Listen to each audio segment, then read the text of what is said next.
W2AV Talk with Demetris Curry.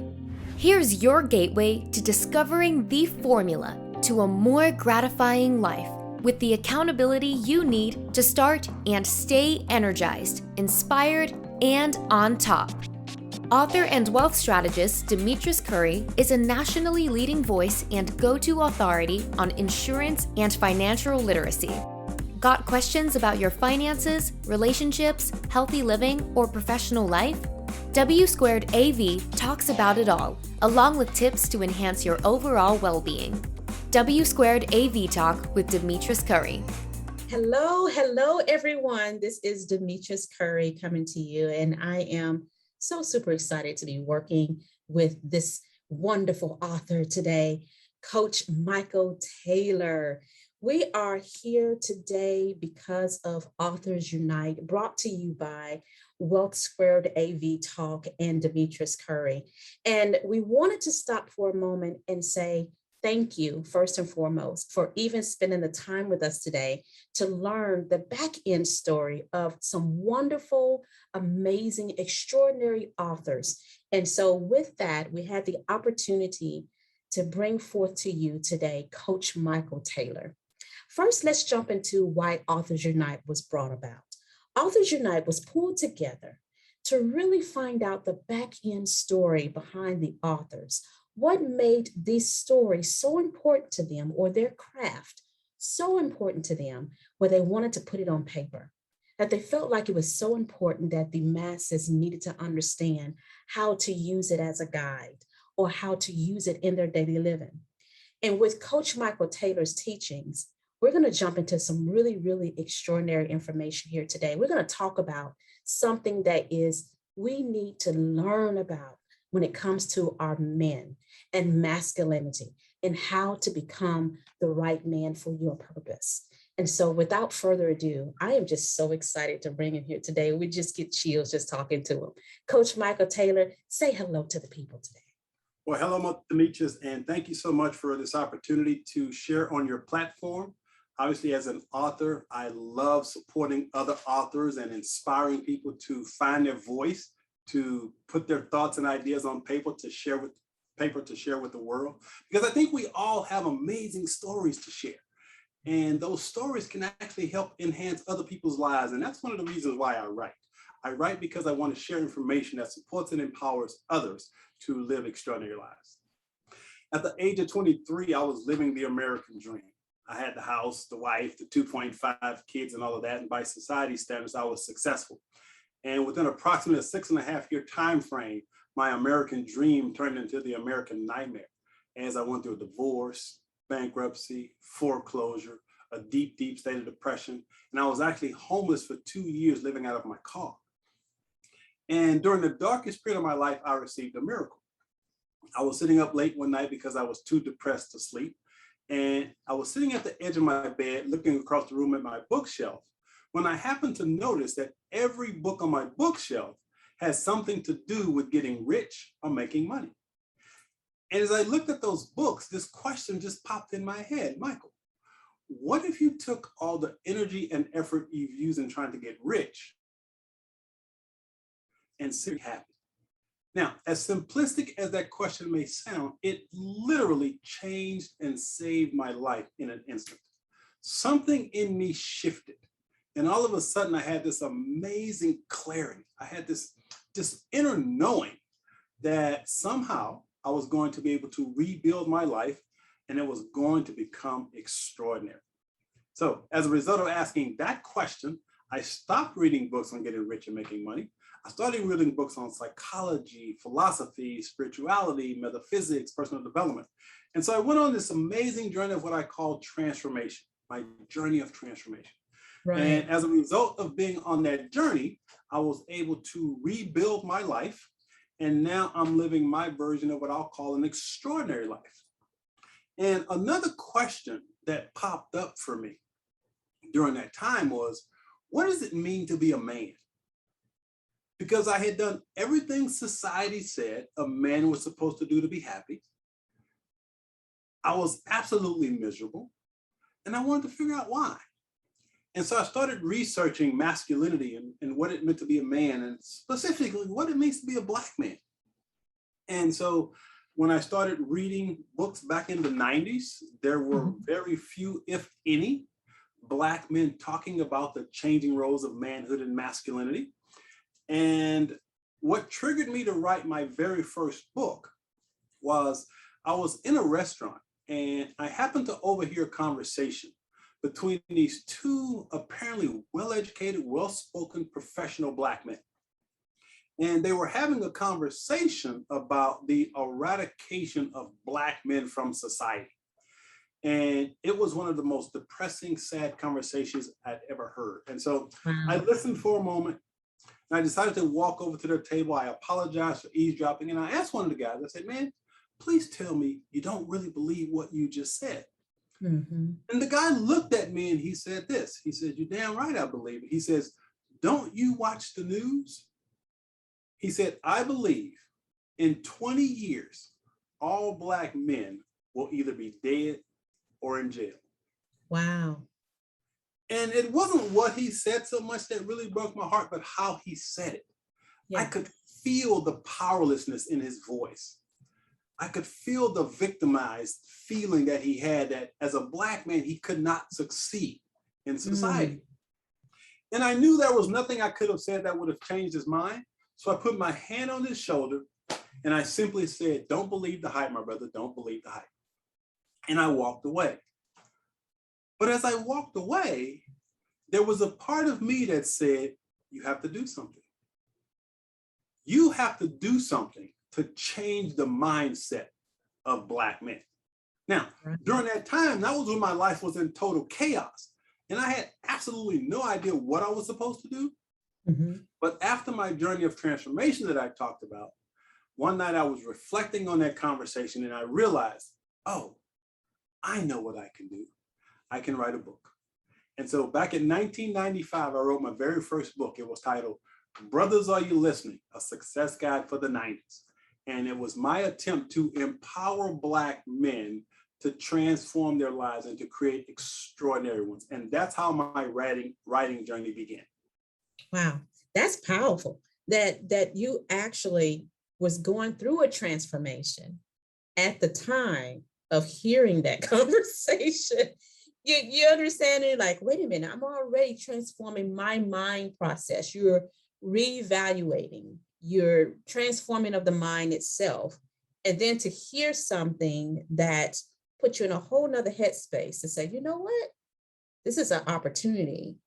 Well, while I'm transforming, to also change lives and to change the whole idea of who we are in this society. Mind-boggling. At that time during your transformation, was there ever a time in your thoughts, in your mind, that you questioned who you were as a man? Well, I had so many questions about what it meant to be a man because, again, I had always been successful. All right. Right. I started my very first company when I was 14 years old. When I was in high school, I had 3 different companies. I always made a pretty decent amount of money, had a lot of stuff. But again, I think everything happens for a reason. And as I look back in retrospect, as difficult and as painful as my divorce was, it was actually the absolute best thing that ever happened to me. Because my divorce for the first time challenged me to stop looking outside of myself and to start looking within myself and start asking myself some deeper questions like, who am I? Why am I here? And so, once again, I think everything happens for a reason. And I think every adversity brings us a gift and a lesson if we're willing to look, if we're willing to look deeply enough. And so my lesson in that divorce was, number one, I wasn't doing what I was put on the planet to do. And it was like the universe's way of what I call the cosmic slap upside the head. The universe said, look, I'm trying to get your attention. You were put here for bigger things. You're not listening to me. I got to wake you up. And so my divorce was my wake-up call. Wake-up call. Because without my divorce, I would have still been stuck in a marriage that I wasn't happy in. I would have still been in a corporate job that I really had no passion about. I would have never become a writer. I would have never become a speaker. I would have never have impacted the lives of men around the globe the way that I have. So again, I see my adversities as gifts. And each gift brought me a lesson that has allowed me to become the man that I am today. Yes. And you're so right about that. You think about all of the things that we have overcome, all the obstacles, all the circumstances, all the situations that we thought at that time was the final thing, right? You know how when you're going through circumstances, or when you're going through circumstances that you're thinking, okay, this is it. It can't get no worse than this, right? I'm not going to be able to get on the other side of this, right? But when you get to the other side of it and you look back, it's nowhere near as bad as you thought it was when you were in that moment. You remember how that felt, Yeah. When you're smack dab in the middle of what I call breakdowns, because I believe for every breakdown is simply preparation for breakthrough. And there's a universal law, breakdown, breakthrough. And so if we look at the universe and how it works, there's always chaos before creation. So when we're stuck in breakdown, it's usually really painful and difficult to see the gift and the lesson while you're stuck in the middle of it. Yes. But as we learn to trust ourselves to move through it, and we look back in retrospect, then we can say, oh, that was painful, but necessary. Yeah. That wasn't comfortable, but necessary. It was like this divine, planned, orchestrated series of events that the universe set in motion for me to wake up to who I really am. Yeah. And so I think our purpose, our goal in life is to wake up to who we really are. Who we really are, in my judgment, is the divine expression of the infinite. You can call the infinite whatever you want to call it. You can call it God, you can call it universe, whatever works for you. But what I know is there is a divine intelligence that created this universe. And this divine intelligence, we have a piece of it in us. We have a spark of divinity in us. And it is that spark of divinity that carries us through those trying times. Yes. Because I could have easily succumbed to all of the down stuff, all the pain and the suffering, and I could have took a turn for the worse. But fortunately, it didn't make me bitter. It made me better. Yes. All of the pain made me better.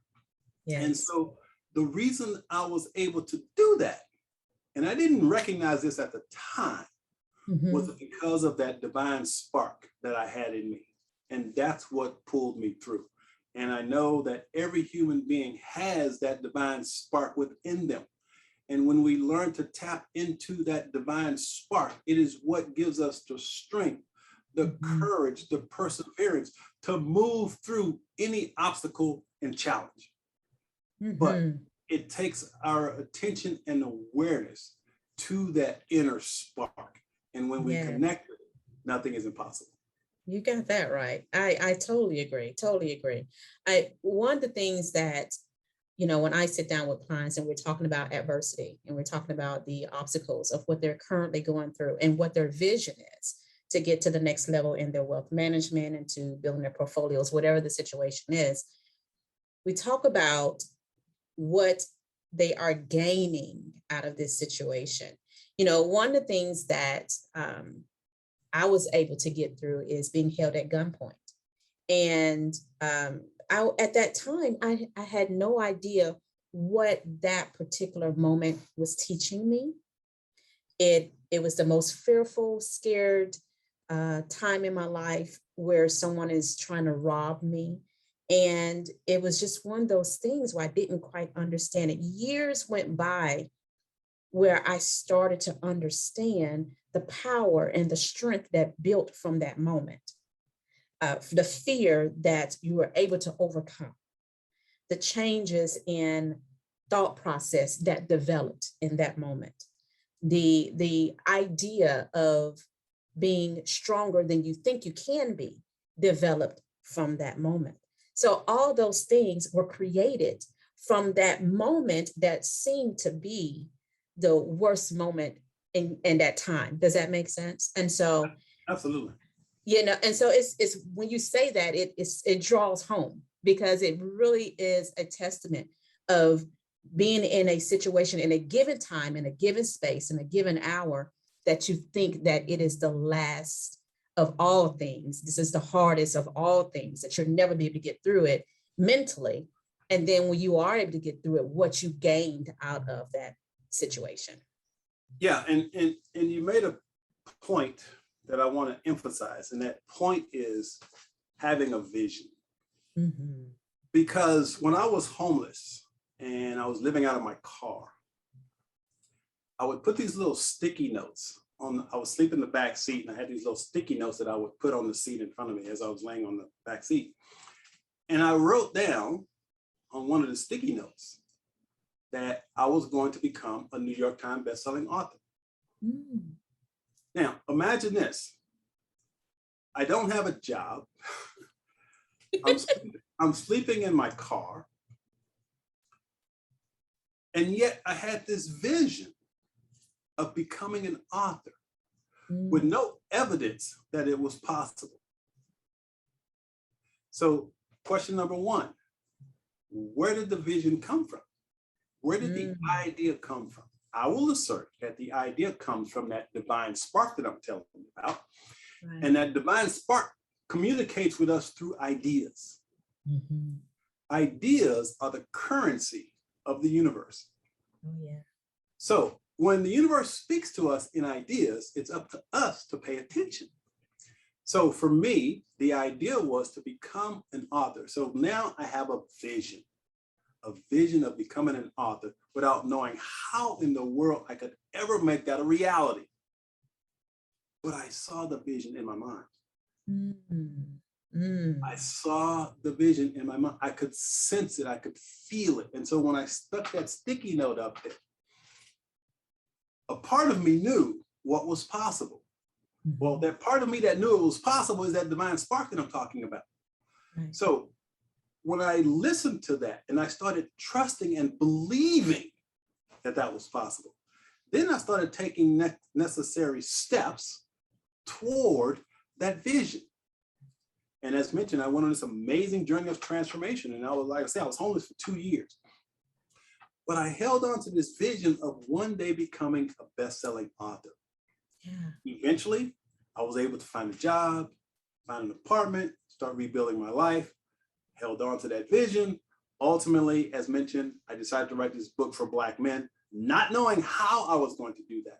But because of that vision and my commitment to that vision, I was able to manifest that vision.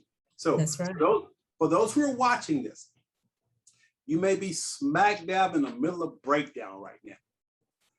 And it may not be clear where you're going, what you're supposed to do. You might be clueless. But there are no accidents in the universe.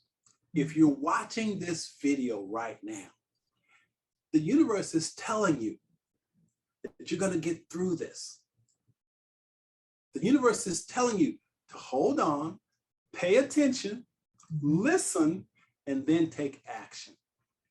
Because if I can overcome all the obstacles that I just mentioned, not to mention that I'm also a high school dropout who only has an 11th grade education. So I have no formal training. I'm self-educated. Yes. I simply made a commitment to become the best version of myself. So I'm living proof of what's possible. So if there are any Black men who are watching this right now, first and foremost, recognize that I'm not a Black man, but I'm about to start running with here. Go ahead. but again, because of my focus is on Black men, and I'm sure most of your audience is probably women, but I want you to share this message with the brothers out there, because too many times they'll make up an excuse for why they can't succeed. Yes. They'll say things like, society is against me, racism is holding me back, which these things are real. We're not denying that racism exists. We know it exists. But I want you to take my story and recognize that if I can accomplish what I've accomplished, with only an 11th grade education to now be an author of 9 books, be featured on television, international speaker. If I can do all of that, there's nothing you can't do. That's right. That's right. And with my audience, we actually have a great diversification of women and men. So you're going to get quite a few gentlemen to hear this. And I'm excited about that. I'm like, hey, because some of the things that I hear every single day, just that's why I wanted you to be one of the speakers with us on Authors Unite, because I said, you know what, there are so many people that need to hear this. I mean, to understand that where you are right now does not determine your future. And you are an example of that, of 11th grade education. Hello, you taught me something I didn't know. I didn't know that part. Hello. That is simply amazing. It's simply amazing. And in your body of work, I see that you also provide steps of how to get there, where to start, how to overcome the thinking process, which is the first thing ever to try to move to the next level. And you also made a very, very valid point. I heard you say, you didn't say it in these words, but I heard you say, keep your feet moving. That's what I heard you say, is keep your feet moving regardless of the despair, regardless of where you think you are and where you think you can't get to, regardless of what it feels like, to keep your feet moving. Is that right? That's what I heard you say, Michael. Absolutely. Pray, then move your feet. By all means, keep moving.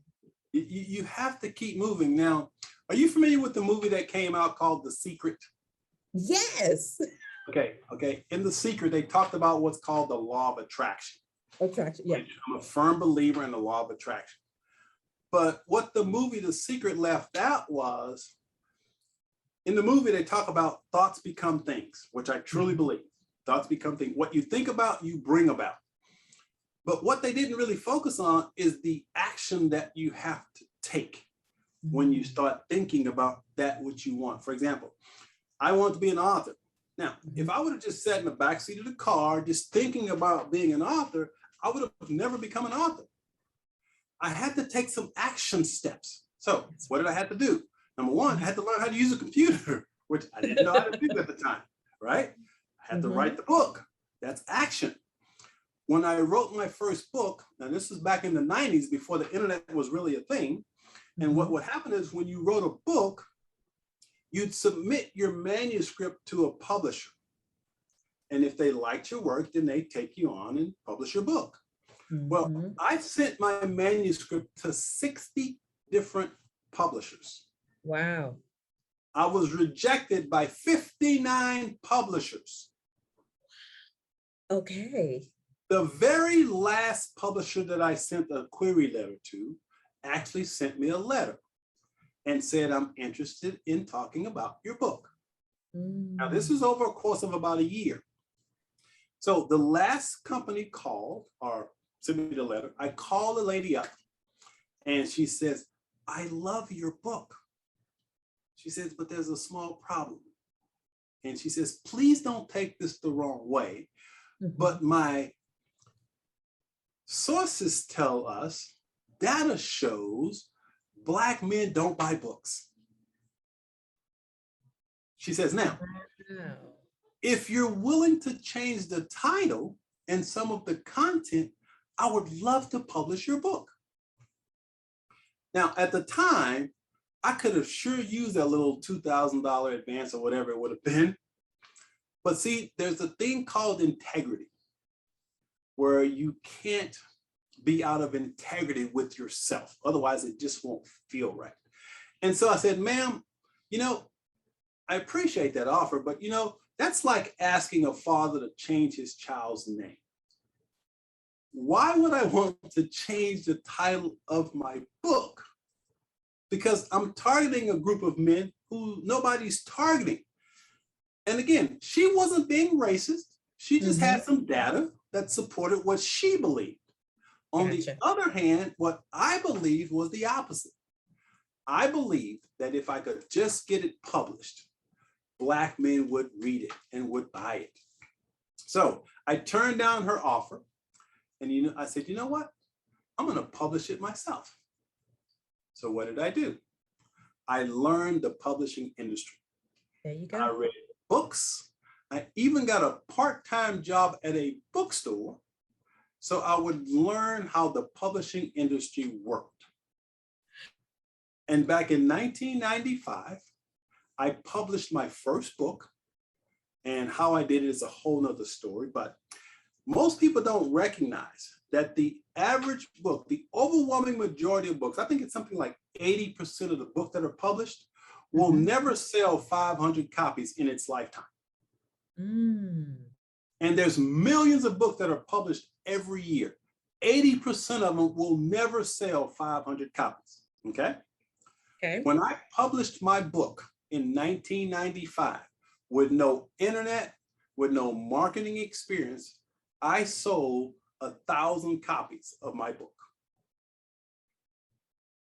Wow. How did I do that? How'd you do that? I took action. I had friends that owned beauty salons. I would go to the beauty salons and do book signings. I went to a radio station here locally in Houston. I said, hey, look, I got this new book. You need to talk about it. I promoted myself. I got out there, started beating the pavement. And that's how I sold 1,000 copies of my book my first year with no marketing experience and no marketing budget. Yes, you essentially got out and did that guerrilla marketing. Exactly. What they call guerrilla marketing back then. Exactly. And hit the pavement. So here's what the point that I'm making. No matter what your vision is, you've got to do some stuff. You've got to take action. You can't just sit there and pray about it and think it's going to happen. That's so true. So you have to get out there and do something. So that's right. That's right. That's what we're talking about, that action list, getting it done, keeping the feet moving. Absolutely. Absolutely. That's just amazing. I was looking at some information that you had out there regarding your creative publishing. You actually are working, is it Creation Publishing Group? Did I get that name right? Correct. That's my publishing company.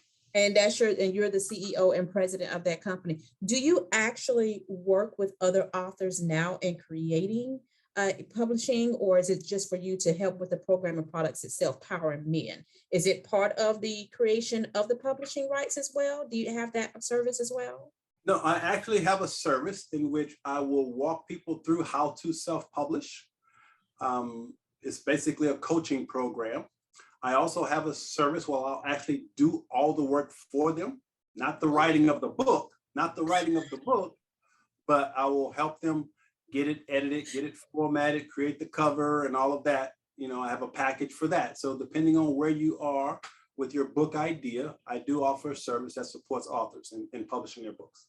Wonderful, wonderful. And that is, I'm assuming we can find that on your website. We get that information from you on your website. Go ahead. Yeah, creationpublishing.com.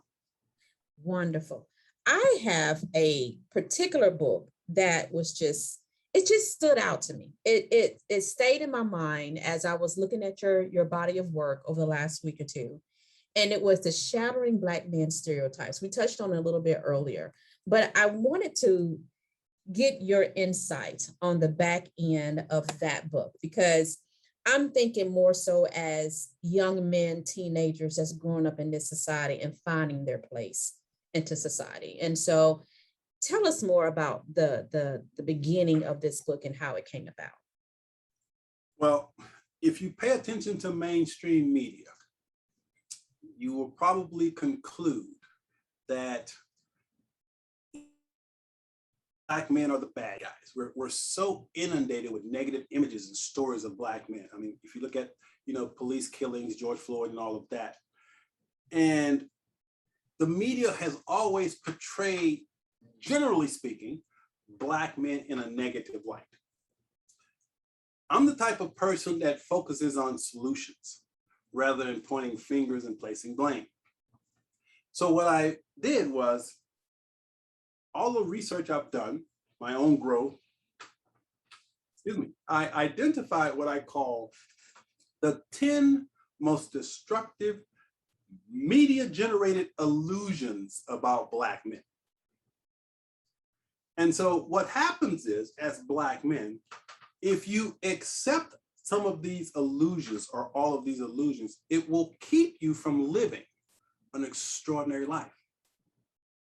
So it's important that you recognize the illusion and make sure that you're not acting consistent with that illusion.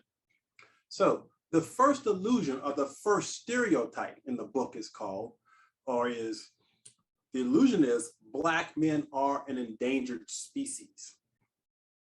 Now, if you remember the conversation that I overheard of the Black men in the restaurant, the reason they were having that conversation is because they had accepted that illusion, that stereotype that Black men are endangered. Now, what happens when you have that type of mindset? It's difficult, if not impossible, for you to succeed. Because what you think about, you bring about. And if you're thinking about how difficult it is for Black men to succeed, if you're thinking about how racism is keeping you from living your dreams, then that's going to become your reality. You're so right about that. So the intention of the book was to bring awareness to these illusions, these stereotypes, to support and empower Black men, to help them recognize that, number one, they don't have to accept it. And number two, to recognize them for what they are, just illusions. Now, the good news is, although the book was targeted specifically to Black men as an empowerment guide, as a result of the George Floyd incident and a lot of things obviously that's been happening, there's been a lot of interest from white people, colleges, corporations, that start asking the question. You hear white people say, well, what can we do? Well, we've been saying it for a long time. We just want equality. You know what to do, just do it, right? Well, anyway, so this book has actually, it's been really nice that white people have started embracing it and starting to recognize how the media has influenced how they see Black men. And it's changing their perceptions about Black men in a very powerful, positive way. So Shattering Black Male Stereotypes is a book that, again, it's written to change the mindset of not just Black men, but of everyone, about not only the contributions that we have made as Black men, but even more importantly, to help people recognize that we are no different than anybody else. I know, tell it. the media keeps portraying this idea as Black men somehow different, but we're just human beings. We're just men who happen to be Black. And we should be proud of that and not be ashamed of that, but we have to recognize Black men, we are men first. And this book challenges Black men to embrace the idea that you are a man who happens to be Black, not just a Black man. Oh, wow. Oh, wow. That's a powerful distinction. Yeah. Because, I work with a lot of men, and I know a lot of Black men have a difficult time, because when you say I'm a man who happens to be Black versus saying I'm a Black man, it feels like a denial of ethnicity. But it's not. It's not a denial of ethnicity. It is an affirmation of your humanity. And so it's a mindset shift. It's about recognizing who you are as a human being, being proud of your ethnicity, ashamed of it in any way, but recognizing your ethnicity or skin color has nothing to do with your ability to create the life of your dreams. That's powerful right there, Michael, because just think of it. I have the opportunity to work with men of all races, Hispanic, Mexican, Black, white. I have a very wide range of clientele. And in my eyes, I'm thinking a man is a man. It is different when you are a Black man and you're in the society. You know, I've been married for over 20 years, and I get an idea of, you know, what he encounters as being a Black man working into, you know, the community and working in his field and things of that nature. And a lot of times he's the only African-American man in the room for what he does. So he feels the difference, you know, of course, as a Black man, he feels the difference, but he also has to keep the mindset of, I didn't get this far because of just my knowledge, not just because of my color. It's a combination of who he is as a person, his character, his integrity, all of those things that have combined to put him where he is in this headspace. And I think that when we're talking to our son, one of the things that we always draw in on is a man of being a good character, a man of integrity, you know, being responsible, being truthful, all those things there of makeup of who you are as a man, not just a Black man. Yeah, but see, what you're doing is you're instilling values. Values have nothing to do with ethnicity. So if we're teaching our young men to be honest, to be kind, to be intelligent, see, these are values that have nothing to do with skin color. So we must instill values in our kids and in ourselves to recognize that those values are part of our humanness, not our ethnicity. And so again, we as Black men, we have some unique challenges because of how society portrays us and how at times our own community tends to reject us if we do things that aren't Black enough. Right. So I actually wrote a book called The Cure for Onlyness. I saw that. a black man's guide to joy, passion, and purpose. Because as Black men, a lot of times, you know, we're in environments where we're the only person of color there. So how do we deal with that? How do we handle that? Well, you know, we hear the term code switching, you know, where you are in an environment and you act different than when you're in your other environment. Well, I say code switching isn't necessary, because when you know who you are, when you're comfortable with who you are in your own skin, you don't have to code switch. You just have to be you. So for me, when I'm in an environment where I know I'm the only brother there, and let's say I'm walking on stage and the whole audience is white, in no way am I intimidated, scared, nervous. No. Why? Because I know I'm going to walk in there, I'm going to own the room by who I am. I'm going to show up in such a way that if they had a negative perception of Black men, after they see me, they're going to go, wow. Wow. So that's just how I choose to show up.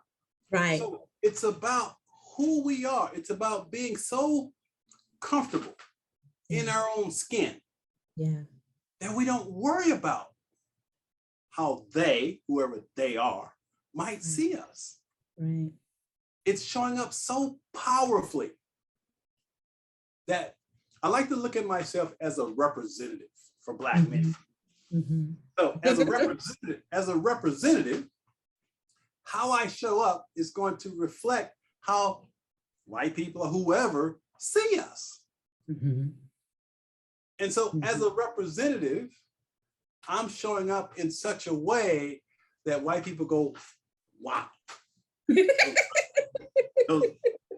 those brothers, Black men rock, right? That's my thing. That's just being your own authentic self. And as Black women, we do the same thing. As leaders in the community and being a Black woman, we do the exact same thing. Just try to be your own authentic self and carry the same message, no matter what it is in the room. If you're teaching on a particular topic, it's going to be the exact same data, whether it be, you know, a diverse audience or just all African-American men or women, whatever. It's going to be the exact same thing, but just knowing who you are essentially is where it all begins. Yeah, and with that being said, I do want to jump on two other illusions because there's 10 in the book, but we don't have time for all. But I want to jump on two really important ones that Go I think ahead. black men really need to understand and to grasp. And the next one I want to talk about is there's a stereotype that black men can't be monogamous. There's this stereotype that we all just want to be players. You know, Stay right there. Stay right there. that we aren't able to commit to one person. And that's a stereotype. That's an illusion. Black men are capable of creating loving, monogamous relationships. I've been blissfully married for the past 19 years, been with my wife for 21. Absolutely adore my wife. Love being married. Yes. But there's once again, a stereotype that says the opposite. Mm-hmm. So for Black men who are watching this, I want you to know that for me, there's what I call my hierarchy of value connection. So for me, first and foremost is my connection to source. Okay, I call it divine intelligence. That's first and foremost. Second is connection to self, understanding who I am. Okay. Mm-hmm. Third is my wife. She's the third. And now I've got kids who are all grown. Okay. My kids come next. Then my mom, who's still living, bless her heart, love her to death. And then my business comes after that. At the bottom. Yeah. And so my business is just an expression of my creativity and all of that. But in terms of what's really important, divine intelligence, source, whatever you want to call it, self.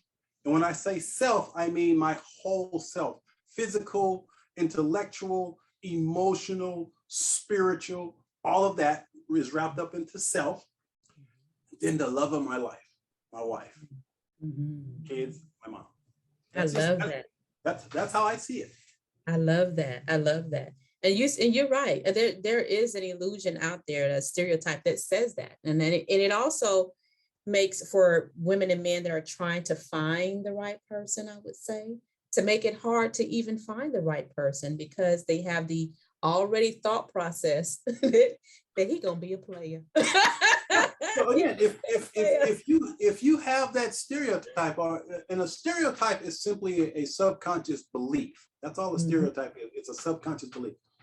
So for the women who are watching this, and if you've ever used the term, there are no good men out there, that's a stereotype. Because there are good men out there. There is no shortage of good men. Never has been, never will be. If you're running into a bunch of no good men, it's not about the men.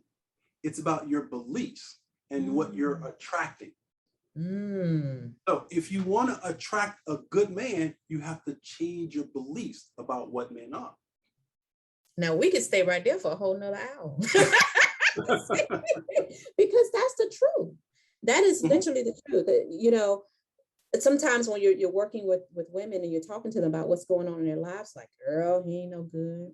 I ain't gonna never find one that's some good. I'm like, where your dating pool coming from? Because you obviously are putting yourself in a situation where you're talking to the wrong type of man, or maybe you're drawing the wrong type of man. Is, you know, what attracts you? Where is that coming from? And that also applies to men, because there are a lot of men who hold a belief, a stereotype, that all women want is their money. All women want is their stuff, right? So men buy into that idea. So again, if we're attracting those types of people in our lives, we have to be willing to get to the source of why those people are showing up. And the reason those people are showing up is because of the subconscious belief that you're holding on to that's attracting that person to you. If you don't change that subconscious belief, you'll never change that outer reality. Remember what I said about what you think about, you bring about? Yes. Well, if you have a subconscious belief that all men are dogs, guess what you're going to bring about? You're going to bring some dogs. Some canines. So you've got to change that inner reality. You've got to change the subconscious belief that you hold. Right. And so the other illusion stereotype I want to bring up real quickly is this illusion that the stereotype that Black men are deadbeat dads. So we hear throughout the media, we see the stories, Black men are deadbeat dads. There's no truth to that. Now, here's something that most people don't recognize. The CDC, Center for Disease Control, did a study. And in their study, they found that Black men were actually more involved in their children's lives than men of other races. Stay right there. The CDC is an objective scientific organization. It ain't a bunch of Black folks at the CDC. Their conclusion confirmed what we as Black men have always known. We love our kids. We're no different than anybody else. But the media has perpetuated this idea, this illusion that Black men can't be or aren't great fathers, when the reality is we are. So, and it doesn't say that it's men of all races, really. Exactly. Men of all races. It's a masculine issue. It isn't an ethnic issue. So when you look at total numbers of single parent homes, the media will always make you believe that it's only Black folk. No, there's a lot of white folks, and there's a lot more white folks that are not taking care of their kids simply by sheer number. Because we only make up 13% of this country. But the media has focused always on us in the media. And so that stereotype becomes reality for a lot of people. Oh yeah, Black people don't take care of their kids when we do. So that is so true. That is so true. And I've actually seen that in numbers and demographics and so forth of where the lack lies in fatherhood and parenting and things of that nature. And it's not ethnicity. That's what I was just saying, like, wait a minute, that's across the board as far as men of many, many races, and whether they do or do not have a place in their children's lives. Yeah, absolutely. Well, there's a guy down in Australia. His name is Steve Biddulph, and he's the foremost leading expert on fatherhood in Australia. Really nice guy. I actually had him on my podcast. But anyway, he came up with what he calls the 30-30-30-10 rule. This is how it works. If you put 100 men in a room, regardless of ethnicity, regardless of religion, regardless of socioeconomic status, if you put 100 men in a room, 30 of them, or 30%, would have absolutely no relationship with their father. Okay? Of that 100 men, 30 of them would have what he calls an estranged relationship with their father, meaning the father may be in their lives, but they don't really have a great connection with their dad. Okay? Of those 100 men, 30 of them would have what he calls a holiday relationship with their dad, meaning they're in their dad's life. It's not a bad relationship, but the father really doesn't know how to authentically connect with the child. Okay. And last but not least, 10 of those men, only 10% of them would have what he calls an authentic, emotional, psychological, and spiritual connection with their father. Now, what that says is it's not a matter of race, it's a matter of masculinity. Men have not been taught how to authentically, emotionally connect with their children. And this is something that started back in the caveman days. Yes. Because you hear that a man's responsibility is to do what? Provide and protect. And procreate, what I call the 3 Ps. So a lot of men are still stuck in that idea that that's my responsibility, provide and protect. But what society hasn't taught men to do is to connect. And what we long for more than anything is connection. And why do we struggle with connection? Because as men, we've been conditioned to believe that we aren't supposed to feel, that feelings are for women. Right. So men disconnect from their emotions, which keeps them from connecting. You can't be relational if you're unwilling to be emotional. I love And that. I men love that. struggle with relationships because they don't know how to be emotional. They don't know how to express how they feel. Why? Because cultural conditioning has convinced men to shut down their emotions and their feelings. And it become a generational thing too. Absolutely. It rolls down. Pass it on down. But see, that's the primary focus of my work, is the changing roles of manhood and masculinity, which has nothing to do with race, has everything to do with masculinity. But as mentioned, we as Black men need to engage in these conversations. Yes. Yes. So, powerful. And look, you bring it forth. Michael, you're bringing it forth.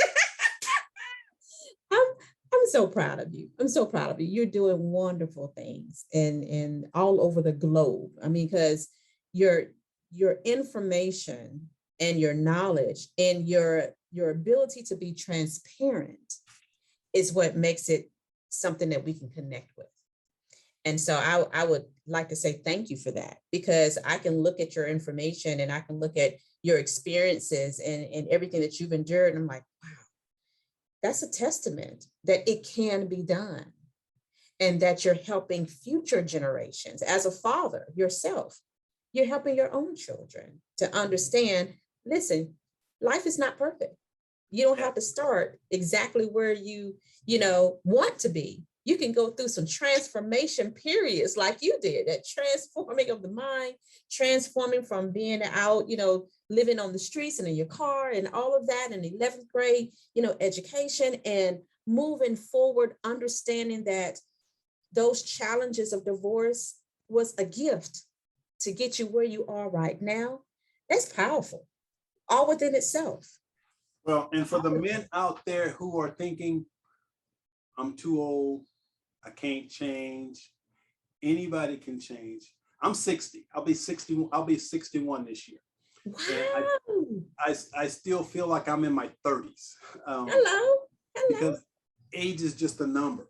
So we can't use the excuse of I'm too old to change, because every man can change if he's committed to change, regardless of how old you are. So just wanted to put that out there. I love that. I love that. You made me think of when we're talking about masculinity and the generational, and what my parents used to call a generational curse of granddad not having a relationship with daddy, and then daddy not really having a good relationship with the children, and then now the grandchildren are involved and they don't have a great relationship with granddad because he didn't have a great relationship with your parents. All of that is sort of like a passed down movement.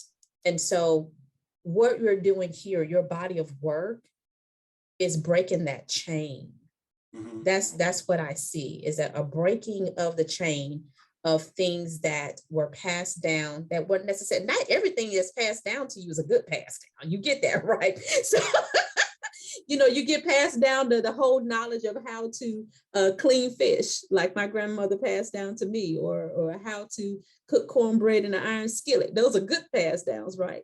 But those bad pass downs of how to relate to your parents and your children and being in their lives when a divorce happens, to still be in their lives, and all of that is vitally important. I am honored that we had a chance to even talk about this today, and to bring it to the forefront where women and men can see their roles and how you relate to the African American man and the Black man. Well, one of the things we as Black men have to understand and learn is the importance of understanding intimacy, vulnerability, and being authentic with who we are. Mm-hmm. So when we can get to that place where we're comfortable, where we're okay with sharing how we feel, being connected to our emotions, and just being authentic in who we are as human beings, we'll lead happier lives. And that's my job. That's what I coach men on doing, is creating what I call extraordinary lives, which simply means helping men become genuinely happy with their lives, because that's what we all strive for. We all want to be happy with our lives. And sometimes we just need some tools that support us in doing that. And tell us where we can find your tools, Coach Michael. Where can we find your tools, and where is the best place to purchase your tools today? Well, a couple of places. First of all, for all the men out there, I launched a couple of months ago what I call the Shatter the Stereotypes Empowerment Summit. It's a free online 12-session summit. And in this summit, there are 12 sessions, and I've got men talking about things from relationships, health and fitness, spirituality, business, you name it, we talk about it. But it's an opportunity for men to learn from some really powerful brothers who are sharing insights and information that can support you in creating an extraordinary life. So again, there's no cost, and they can find that at www.stssummit.com. That's Shadow the Stereotype Summit, stssummit.com. And so for more information about me and my work, the best place is go to my website, which is coachmichaeltaylor.com.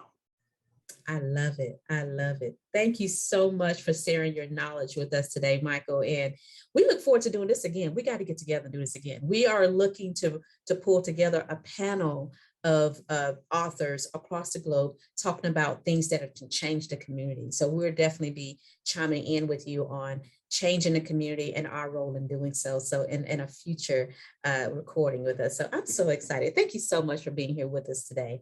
And everyone, if you would, please make sure that you chime into our YouTube channel, demetriscurry.com as well, so that you can get these upcoming recordings, and they will be shared with our media partners, Group, In City Magazine as well, and to look forward to the next recording coming near you.